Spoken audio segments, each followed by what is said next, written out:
Dan li għamel Ġesu f'Kana tal-Galilija kien l-ewwel wieħed fost is-sinjali tiegħu. Bih dan is-sinjal wera l-glorja tiegħu u d-dixxipli tiegħu emnu fih. Aħna illum ilqajna l-istedina ta' Marija ta' Nazaret, Ġesu, din il-mara umli u rżina, u smajna l-istedina tagħha li tasal fil-qalb tagħna b'kelma waħda. Ejja, kif hemm miktub fuq il-kappella oriġinali ta' dan il-post, Qaddis u mbierek. Il-Maltin u l-Awċin ilhom għal sekli sħaħ jaslu hawnhekk fit-tarf tal-Gżejjer tagħna, fl-arb ta' dawn il-Gżejjer, u jqimu dan il-kwadru li ilu magħna għal dawn l-aħħar 400 sena sa mill-1619 kif hemm miktub fuq il-kwadru innifsu. Ejja, imma din l-istedina tal-om għal xiex qiegħda issejħilna. Qiegħda ssejħilna biex bħala nerħu ruħna fidejn il-kelma ta' Ġesu. Dawk il-kelmiet qaddisa għamlu dak li jgħidilkom hu. Għamlu kull ma jgħidilkom hu. B'dawk il-kelmiet l-om li kienet diġà intelqet għal kelma ta' Alla li jistedina biex issir ommu bil-qawwa tal-Ispirtu Santu, issa issir parti mill-familja ta' dawk id-dixxipli li jaraw il-glorja ta' bina u jemnu fih. Għamlu kull ma jgħidilkom hu. Dawn il-kliem u permezz tagħhom l-om miċċedi għar-rieda ta' bina. Turih il-bżonn ta' dawk l-arajjes li ma għandhomx inbit. Immu jinsisti li s-sija tiegħu għada ma waslitx. L-om ma tinsistix, imma terħi ruħha fidejn il-kelma u r-rieda ta' bina. Għamlu kull ma jgħidilkom hu.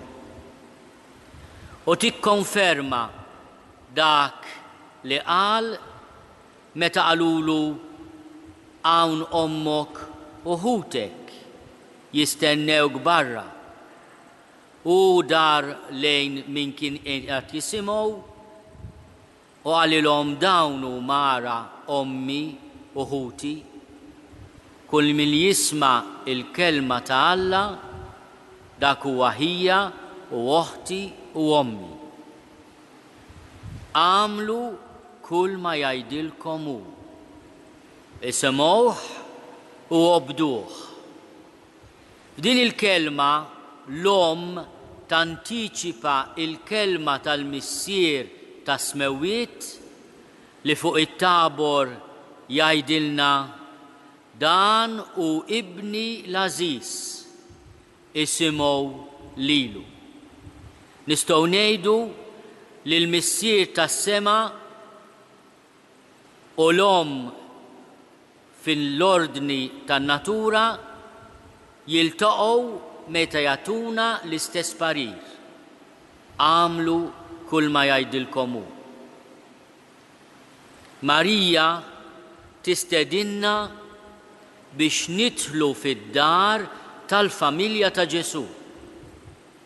Mhijiex binja kwalunkwe li tistedinna inżuru, tistedinna nidħlu fid-dar ta' bina, insiru parti tas-sew mill-familja tiegħu. Meta fuq is-salib u jħares leha, jilmaħ ukoll lill-oħta għax aħna nafu li taħt is-salib kif jgħidilna il-Vanġelu ta' San Ġwan kien hemm ommu, oħt ommu, Marija ta' Kleofa u nies oħrajn. Marija ma kienitx weħeda, kellha lill-oħta magħha. Imma Ġesu ma jafdajix lill-oħta, lill-familja li ġejja mid-demm, imma jafda lid-dixxiplu il-maħbub. Hawn hi ommok, hawn hu ibnek. L-għażla li Marija għamlet fit-tieġ ta' Kana li tissieħeb ma' dawk li jisimgħu il-kelma ta' bina u jagħmluha. Ġesu stess jikkonfermajilha fuq is-salib. Meta bħala l-familja tagħha il-ġdida ma jagħżillix iżjed il-qraba tagħha, imma id-dixxipli, anzi d-dixxiplu il-maħbub. Aħna wkoll irridu nirċievu minn Ġesu mhux biss id-don tal-aħwa li huma dawk li jisimgħu l-kelma ta' Alla u jagħmluha, imma wkoll id-don sabiħ tal-omm li qabilna għażlet li tkun id-dixxiplu. Għażlet li tagħmel dak li jgħid liben. Liben ta' Alla magħmul bniedem fil-ġuf tagħha. U l-mulej mhux biss jifraħ fl-għażla ta' omm li kienet għażla ħielsa għax ommu kienet mingħajr teba ta' dnub, kienet totalment ħielsa biex tgħażel li tissieħeb fil-familja l-ġdida ta' bina. Imma kien jistħoqilha wkoll li għalina tkun sinjal tad-destin sabiħ li qed jistennina. Għaliex jekk Ġesu huwa l-ewwel frott tar-rebħa tal-imħabba fuq il-mewt, tal-ħajja fuq il-qerda, l-omm tiegħu Marija ta' Nażaret hija frott immedjat lill-ommu ta' il-privileġġ li ma tarax it-taħsir tal-qabar. I li ma kienx taf x'inhu t-taħsir ta' dnub għaliex Alla permezz tal-merti ta' bina stess ħarisa mid-dnub. Hekk ukoll bil-merti tal-mewt u l-qawmien tal-istess bina Marija tiġi mħarsa mit-taħsir tal-qabar. Hawnhekk fl-1883 Carmine Grima u Franġis Portelli semgħu vuċi li tistedinhom jersqu lejn il-kappella, jidħlu għat-talb, jitolbu 3 Ave Marijiet ġieħi 3 ijiem li Sitna Marija għamlet fil-qabar. Hawnhekk fl-1883 ingħatatilna din l-istedina ħelwa. Ejja, kun inti wkoll membru sħiħ, qawwi, konvint tal-familja ta' Ġesu. Aħna li noddu lilna nfusna mal-imamdin Illum Marija qed issejħilna biex ngħixu il-magħmudija tagħna. Aħna mazzin fi Kristu, ngħixu fih, nowmu fil-ħniena tiegħu. Ejjew inħalluh jibdel il-ħafna ilma li għandna fiż-żinġli l-kbar tagħna fl-ilma fl-inbit il-ġdid li huwa tajjeb wisq. Inti l-inbit it-tajjeb erfajtu sa issa. It-talba tiegħi dan il-pellegrinaġġ li jgħaqqad li djoċesi ta' Malta u djoċesi ta' Għawdex lil din l-art ħelwa li tatna jisimha, it-talba tiegħi hi li aħna l-Maltin ma nedew qatt inxandru u nwasslu il-bxara tajba li Ġesu il-mulej huwa ħaj, li aħna parti mill-familja tiegħu, li noddu lil Marja ta' Nażaret bħala l-om tagħna, li aħna nissieħbu magħha fit-talb flimkien mas-suċċessuri tal-Apostli, mal-isfijiet, mal-presbiteri tagħna, mad-djakni, mal-lajċi missjonari, mal-katekisti tagħna, ma daw kollha li jieħdu il-kelma ta' Ġesu bis-serjetà f'ħajjithom u nitolbu biex fuq pajjiżna l-Ispirtu Qaddis tal-mulej jitfa' dejjem il-barka tiegħu, l-Ispirtu tiegħu ta' mħabba, ta' rażan, ta' tjieba, ta' qawwa. Fuq kollox l-Ispirtu tal-għaqda u tal-maħfra. Irpermettu li llum permezz tal-midja soċjali li nirringrazzja mill-qalb tal-li qegħdin isegwuna, inwassal it-tislima ta' kull wieħed u waħda minna lil Monsinjur Giovanni Cefaj li llum wilt ta' din it-djoċesi mbierka ta' Għawdex, wilt tal-parroċċa ta' Żebbuċ Għawdex, missjonarju tas-Soċjetà Missjonarja ta' San Pawl, qiegħed jiġi konsagrat isqof fil-Peru. Missjonarju ieħor li l-mulej għażlu biex ikun suċċessur tal-Apostli. Monsinjur Cefaj għażel din il-ġurnata qaddisa ta' 22 ta' Ġunju biex fiha ikun ikkonsagrat isqof.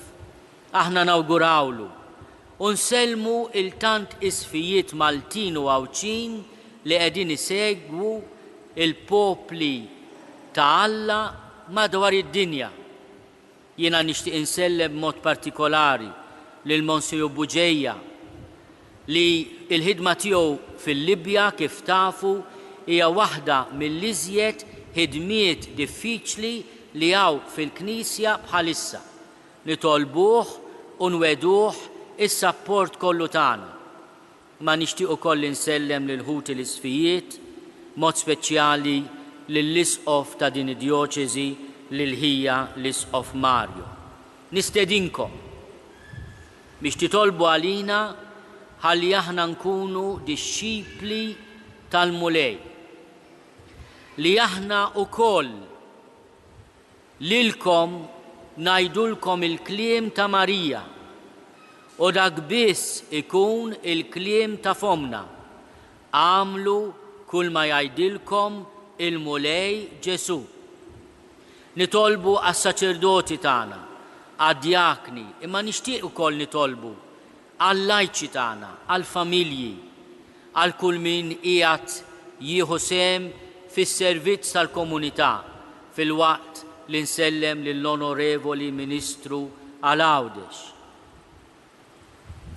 Aħna għandna bżonn nissapportjaw lil xulxin b'kelma ta' kuraġġ u bil-kelma tas-sewwa. Fl-istess ħin nitolbu li fil-qalb tagħna jkun hemm dejjem sentimenti ta' ġid għal kulħadd bħalma kien jgħid San George Preka u deni lil ħadd. Kemm kienet sabiħa din l-espressjoni ta' San George Preka, hemm bżonn nitalmuha sew, ġid lil kulħadd, deni lil ħadd. U jekk hemm talba oħra li għallimna San George Preka li kien devot tal-Madonna kif tafu l-koll, hija dik li aħna lill-Alla ma ninsewx. San George Preka kien bitnejda jgħid għal ħafna nies Alla qisu żero kbir. Żero kbir. Imma żero jekk tagħmillu numru qudiemu jiġi aħjar mix-xejn, mhux hekk? Aħna wkoll. Mill-Alla minn żero nagħmlu ħisarraf billi jkun l-ewwel fil-qalb tagħna. U allura lill-Alla llum bħala Maltin u Għawċin f'riġlejn il-Madonna ta' Pinu ngħidulu flimkien u għejdu warajja, Sinjur Alla, jiena għandi bżonnok. Nerġgħu ngħidu ilu, Sinjur Alla, jiena għandi bżonnok. Għamlu kull ma jgħidilkom hu.